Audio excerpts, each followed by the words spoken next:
Alright, so here's my obligatory video where I review my Black Ops 3 beta experience, pretend like it will influence your view of the game, you pretend like you care what I think, and we all call it a day. To keep things simple, I'm gonna go with a clean format, no jokes, just straight shooting. Like on your Bob's back.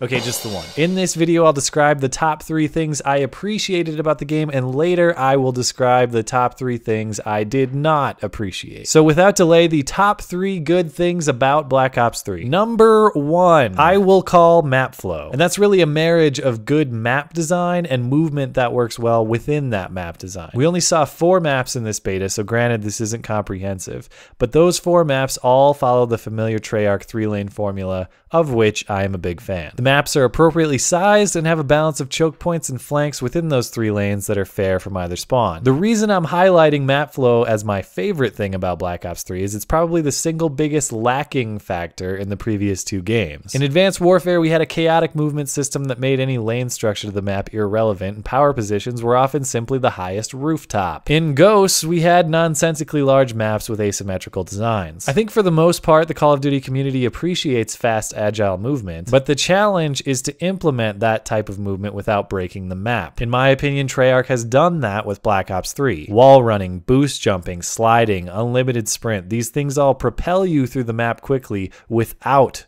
ruining the flow of a 3-lane map design. A good team that covers flanks will still win, and people get to move fast without flying through the air nonsensically. +1 for the map flow. Number 2, the specialists. Everyone's biggest fear coming into this game is, in fact, one of its greatest strengths in my experience. We all worried that specialists would be a mess of unearned, overpowered score streaks that would break the game. In fact, they are overall well-balanced, they require skill to use, and they contribute significantly to the thrill of the game. Outside of Rejack, about which I will rage in the next video, specialists gave me a rush of excitement much like old Call of Duty. Hitting that first arrow with the bow specialist was much like dropping the first Predator missile in Modern Warfare 2. The specialists beyond the bow that I personally enjoyed the most were the War Machine, which is great for clearing enemies off objectives like a domination point or a cluster of tags and kill confirmed. The Annihilator pistol, which is awesome for when you're trying to get sick feeds for your montage, bro, but in all sincerity is thrilling to use if you can hit all your shots. And my favorite, which was the Ripper, a knifing ability with the Spectre specialist that is much like Commando in Modern Warfare 2. And I know we all hated Commando in Modern Warfare 2, and many of us hate the idea of a golden gun. But these weapons do truly take skill to use. There's minimal splash damage on the explosives, none on the pistol, and once you activate your Ripper blade, the clock is ticking fast. I had a goal to get a quad feed with that blade, but I never succeeded because you have so little time to get it done once you make your first stab. But that's not a knock, that's what's great about these abilities. Overall, these specialists require opportune timing and skill with delivery to maximize their impact. As fun as they are not game-changing. I never felt like a specialist was going to win or lose a game for any team, or that any one specialist in particular was mandatory to succeed in a certain game type. The specialists are well-rounded and fun without being overly influential on the outcome of the game. I think the implementation of the specialist may be the greatest success in this game in terms of innovation. Number 3 is truly mundane, but details do matter, and in the age of the Xbox One, I was refreshed to see someone in game design remember what online gaming is supposed to be about: playing with your friends. Subtle changes Treyarch has added to the menu system include revealing how many people are in your friend's party and who those people are, which eliminates those back and forth, "Hey, how many people you got?" type conversations. I also like simple bars in the lobby that show who's partied up with whom. That way you can avoid sweat-soaked 6-mans if you so desire. These additions didn't always work perfectly, but I appreciate the effort on Treyarch's end and understanding that ease of connecting with friends